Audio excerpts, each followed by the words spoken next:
Et nous débutons ce 5e road trip paradisiaque direction l'Espagne où nous allons rendre hommage, découvrir et surtout tester toute la gamme espagnole Seat et Cupra. Alors aujourd'hui pour ce voyage, je me concentre sur la berline compacte de chez Seat. Il s'agit de la Leon, la 4e génération, le premier hybride rechargeable du constructeur. Alors sous le capot, mon modèle abrite un 1,4 litre essence thermique de 150 chevaux associé à un moteur électrique d'environ 110 chevaux pour une puissance cumulée de 204 chevaux. Alors aujourd'hui, nous allons prendre le départ de Paris direction Barcelone pour notre première étape et nous allons réaliser un grand parcours où nous traverserons toutes les grandes agglomérations au programme Séville, Valence, Barcelone ou encore Tolède. Nous aurons l'occasion de tester les voitures en conditions réelles sur des longues distances, de vérifier les consommations, la vie à bord, les côtés pratiques. C'est parti pour ce 5e road trip.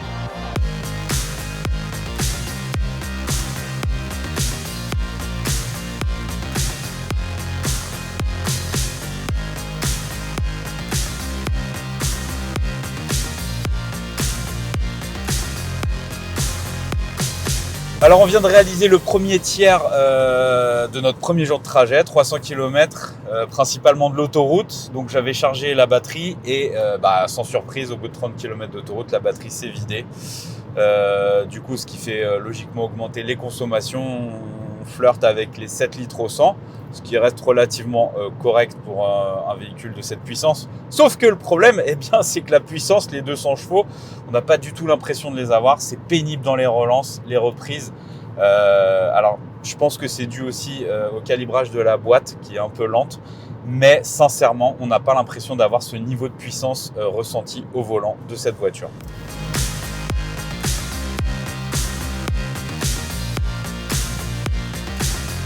Alors, notre version à consonance sportive en finition FR est équipée de jantes de gros diamètre, ce qui se ressent un petit peu sur les saignées, les irrégularités, ça percute un petit peu, mais sinon globalement c'est plutôt bien amorti, c'est agréable. Sur le trajet autoroutier, la 10 c'est un billard, donc du coup je pense que les 1000 km vont passer assez confortablement. Alors, ce qu'il faut savoir, c'est que par défaut, cette voiture hybride fonctionne en électrique, c'est-à-dire que la Leon va d'abord consommer la batterie pour ensuite passer sur le thermique et que pour fonctionner en hybride, il faut rentrer dans les menus de la voiture. Alors c'est assez fastidieux, il y a 2-3 petits réglages à faire pour passer en hybride, c'est-à-dire que la voiture gère elle seule le flux de l'électrique au thermique et ça se fait pas instantanément, il faut rentrer dans les menus.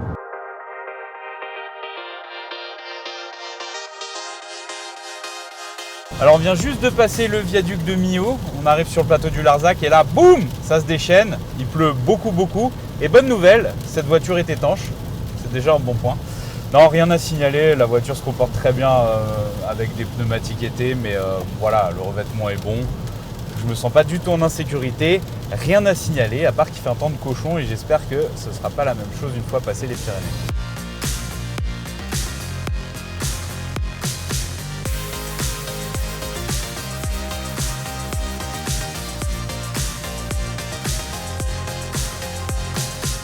Nous voici au terme de la première journée après 1000 km passés au volant de cette Leon hybride rechargeable. Le bilan est plutôt mitigé pour l'instant. C'est pas vraiment son terrain de jeu, faut le reconnaître. C'est plutôt une voiture qu'on utilise vraiment pour des trajets périurbains et surtout sur route secondaire. Donc l'autoroute, au niveau consommation, on a retenu 7,7 litres au 100 km, ce qui reste correct. Ce qui pose problème, c'est l'autonomie puisque l'arrivée des batteries grignote un peu sur le réservoir. Du coup, on a moins de carburant pour faire moins de kilomètres. Mais globalement, c'est une voiture confortable. Moi, comparé à mes petits camarades, j'ai pas eu de problème avec le système multimédia.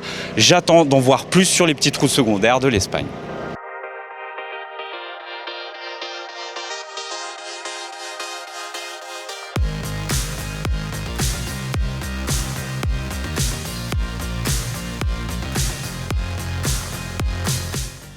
C'est très coloré, tout le passé de Seat est réuni dans cette pièce. On a un bel échantillon. On va commencer la visite et ça a l'air vachement sympa, très coloré, très playa, très jovial.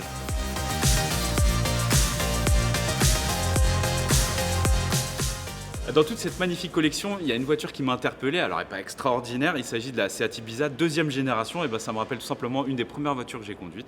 Mon papa me l'avait ramenée. Du coup, c'était en plus l'âge d'or du diesel, un bon TDI. Donc voilà, si je dois en retenir une dans toutes ces collections, elle est juste derrière moi. Alors ici, c'est la version GTI.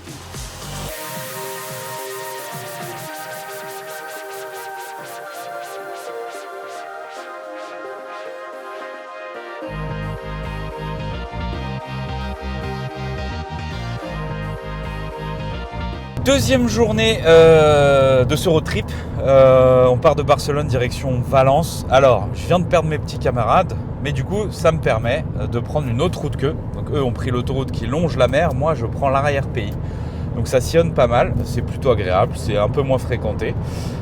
Et donc, je peux apprécier les pleines qualités de cette Leon. Alors, aujourd'hui, on va s'intéresser au système multimédia, qui est apparemment l'un des gros points noirs de cette voiture, mais aussi du groupe Volkswagen. C'est un système multimédia qui est commun à Audi, Volkswagen, Seat, Skoda. Il y a eu pas mal de bugs au lancement, il y a eu des patchs pour corriger tout ça. Mes petits camarades ont eu des gros problèmes. Moi, j'ai pas eu d'écran noir, j'ai pas eu d'écran figé, mais j'ai quand même quelques petites choses qui fonctionnent pas hyper bien, notamment avec CarPlay, que ce soit Waze, que ce soit Google Maps. Donc, dans l'ensemble, le bilan est plutôt positif, à part quelques petites lenteurs. J'ai rien à relever de négatif sur ce système multimédia. Un dernier petit point sur la sono qui est particulièrement bonne. C'est une version FR. J'imagine que c'est quelque chose d'origine puisqu'il n'y a pas de badge. On a des bonnes basses assez profondes. On peut écouter de la bonne musique. Donc ça, sur la route, c'est plutôt sympa. Et nous sommes, nous les hommes, pauvres diables. Ah, j'ai les poils.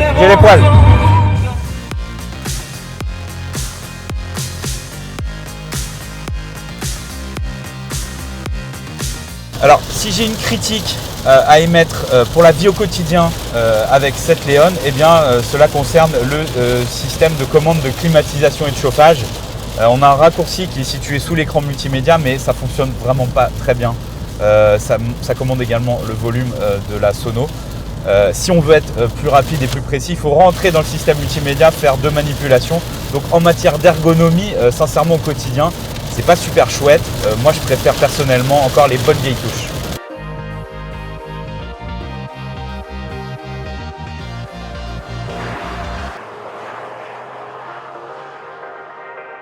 Bon, c'est parti pour essayer la Leon dans des conditions un peu plus adéquates. Là, on est sur des petites routes de montagne. Alors, ce qui pose problème, évidemment, c'est la motorisation hybride rechargeable qui n'est pas vraiment sportive. Par contre, là, on apprécie les qualités du châssis qui est vraiment hyper bien équilibré, très prévenant. Même si on n'est pas un pilote, la voiture pardonne beaucoup. C'est confortable et on sent que surtout, il y a du grip avec les Pirelli Bridgestone, je sais plus, avec les pneumatiques. Et c'est vraiment scotché à la route. C'est prévenant, c'est une voiture qui ne trompe pas. On la sent partir, on ressent bien la route. Et c'est vraiment dans ce domaine qu'elle est plus agréable à utiliser, plus sympa. Alors, deuxième journée qui a débuté par la visite du musée Seat, une riche expérience présentée par quelqu'un qui était vraiment passionné par la marque.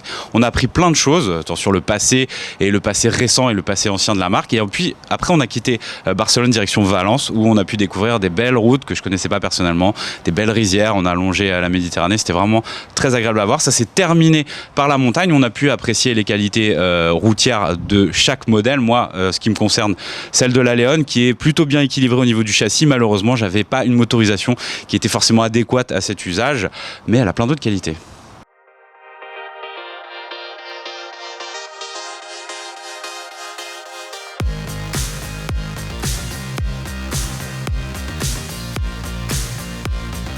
Troisième journée de ce road trip, nous partons depuis Valence, une des plus grandes agglomérations du sud de l'Espagne, qui est connue pour ses quartiers un peu graphiques, architecturaux, qui ont été conçus pour l'exposition universelle. Donc on va se balader un petit peu dans la ville toute la journée, puis après on prendra la direction de l'Andalousie un peu plus profonde, direction Andorra, où on pourra apprécier les qualités routières de toute la gamme Seat et Cupra dans d'autres conditions.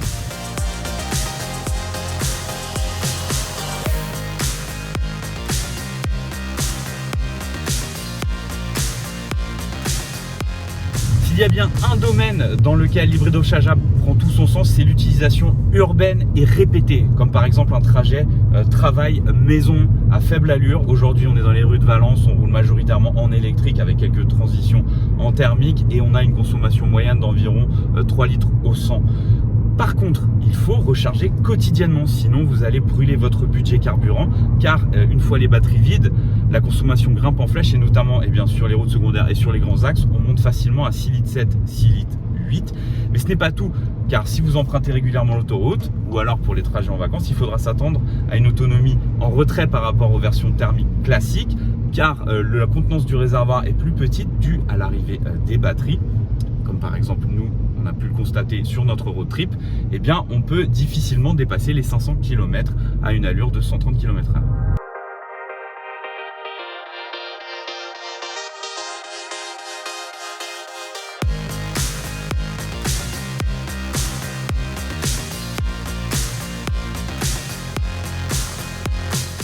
Troisième jour de voyage, aujourd'hui on est parti de Valence, direction les ports de l'Andalousie, à Andújar. Au volant de ma Seat León hybride rechargeable, eh bien, j'ai pu apprécier justement la conduite urbaine et tout l'intérêt de cette technologie où j'ai consommé peu, j'ai roulé majoritairement en électrique, donc ça c'était très bien, c'était son environnement. C'est une voiture très adaptée, surtout au trajet, eh bien, travail-maison. Ensuite on a pris l'autoroute, on a consommé un petit peu plus, tout s'est très bien passé à part la pluie, on a hâte de voir la suite pour demain.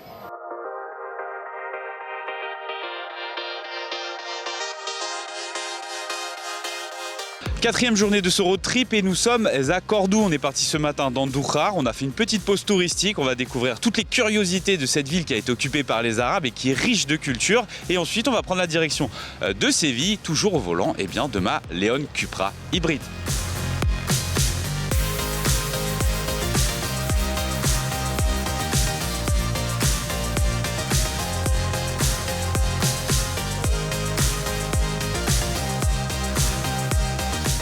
Alors parlons budget puisque c'est quand même le critère d'achat numéro 1 et Dieu sait que l'hybride rechargeable n'est pas donné.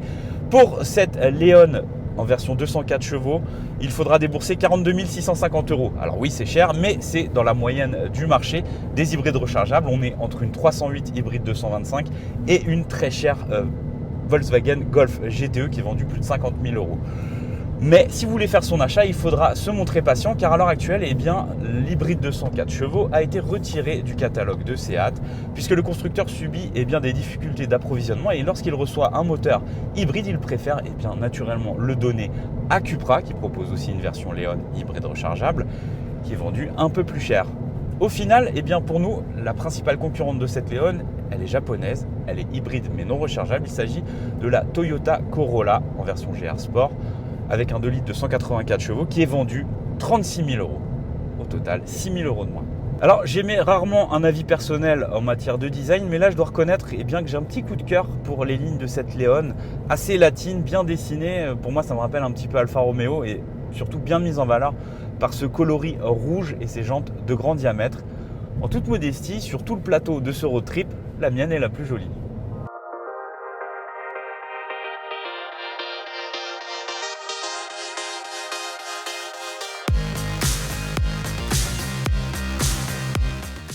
Voilà, alors on quitte Séville où on a appris plein de choses, on a fait une petite visite, on s'est imprégné un peu de l'histoire de cette ville qui est assez chargée. On sent bien l'influence arabe au niveau de l'architecture, personnellement j'ai beaucoup aimé. Et on reprend la route direction encore plus au sud où elle va, notre prochaine destination.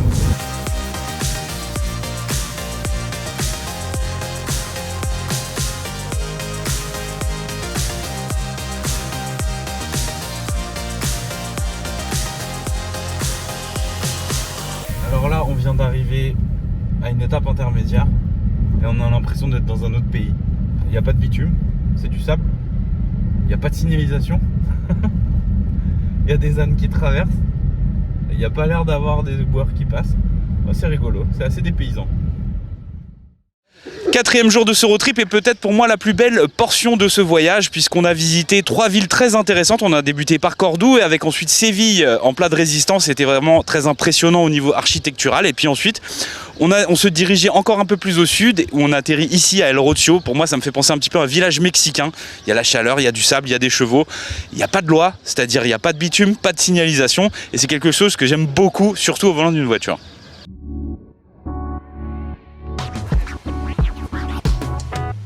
Aujourd'hui, 5e jour de road trip et on est plus au sud de l'itinéraire. On va remonter direction Tolède. Il fait déjà très chaud. Là, il est 9 h du matin. On n'est pas loin des 25 degrés. Ça promet pour le reste de la journée.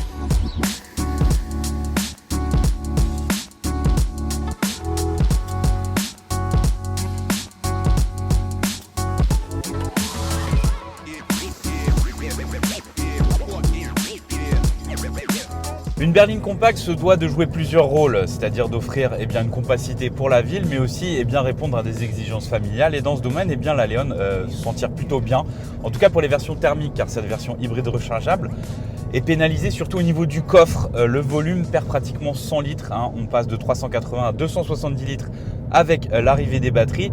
Et pour une famille qui souhaite partir occasionnellement en week-end, en voyage, c'est quand même un petit peu juste. Mais pour le reste, cette Leon s'en sort très bien, avec pas mal de place à l'arrière. Moi, je mesure 1m90, je suis à mon aise aux places arrière. On a pas mal de rangements. Et puis en matière de qualité perçue aussi, c'est vrai que la précédente génération de Leon avait été décriée pour la qualité de ses plastiques. On voit que la marque a fait un effort. On a du plastique moussé sur la planche de bord. C'est plutôt bien fait. Le tout est agrémenté par des néons. C'est plutôt plaisant sur les longues distances.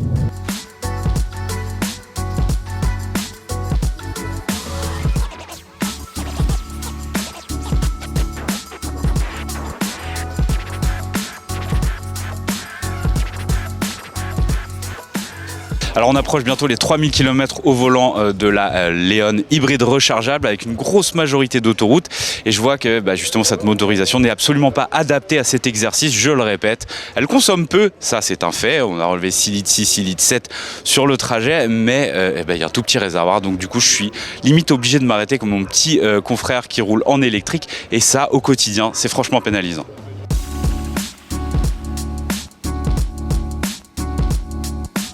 Aujourd'hui, nous entamons le 6e jour de ce road trip. Le point de départ, c'est Tolède et le point d'arrivée, le désert des Bardenas. Un cadre magnifique où on va pouvoir vous faire plein de belles vidéos et plein de belles photos sur notre voyage. Bon voilà, on est sur la dernière liaison entre le désert des Bardenas et Barcelone. Et j'ai peut-être été un peu trop confiant. C'est ma faute, j'ai pas chargé la voiture aussi. Mais c'est vrai que les consommations flambent. Là, la voiture m'indique 25 km d'autonomie. La borne est à 10 km. Bon, voilà, je stresse un petit peu quand même. Mais bon, j'ai enclenché le mode éco. Je roule à 100 km/h. Il fait 25 degrés dans la voiture. Voilà. J'ai tous les inconvénients de l'électrique dans une thermique. Donc, définitivement, ça me conforte dans l'idée que cette Leon hybride rechargeable n'est pas du tout faite pour les voyages au long cours.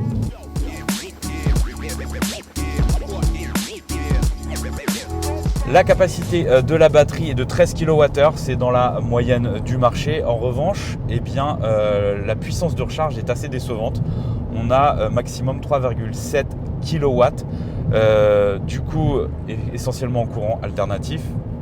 Donc sincèrement, c'est pas forcément nécessaire d'installer une wallbox à la maison. Une prise renforcée suffira largement. Nous, durant notre road trip, on a eu beaucoup de difficultés à se recharger. On a pu le faire une fois. Le reste du temps, sur les axes, c'est plutôt des bornes en courant continu que n'accepte pas la Leon. Donc au final, on a roulé les 3/4 de ce road trip batterie déchargée, ce qui a naturellement fait monter en flèche les niveaux de consommation en carburant.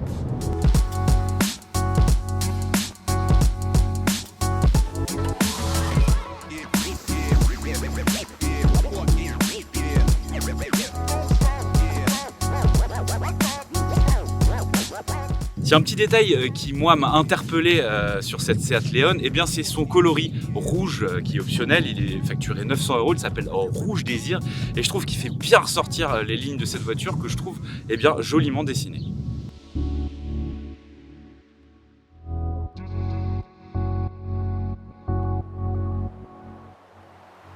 Fin de cette 6e journée de notre périple en Espagne, on en a profité pour emprunter le réseau secondaire pour réaliser des consommations à une moyenne de 90 km/h. Pour ma part, au volant de la Leon hybride rechargeable, j'ai relevé une consommation très intéressante d'environ 5 litres au 100. On a terminé cette journée en arrivant au désert des Bardenas, un cadre somptueux, hyper insolite et original, et ça se poursuit même dans la nuit, puisque derrière moi, derrière ce mur, se cache un hôtel troglodyte.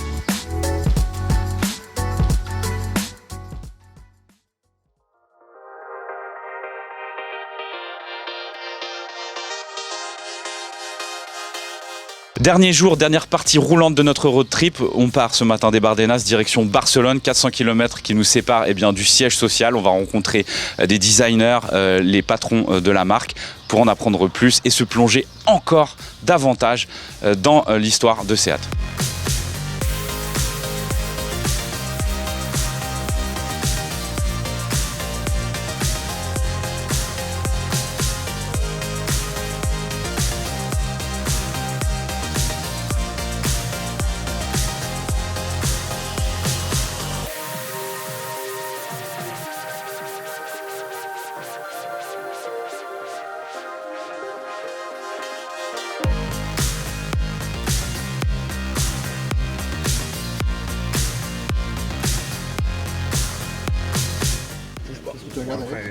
Je regarde le système multimédia, un très grand écran de 15 pouces qui a l'air de bien fonctionner. La résolution est bonne, la réactivité elle est réactive. Par rapport aux voitures qu'on avait pendant ce road trip, on est quand même monté d'un cran, donc c'est quand même tout nouveau. Autant l'écran, le hardware que le software. Après il faut voir sur une utilisation plus longue, quoi. Mais bon, ça a l'air pas mal.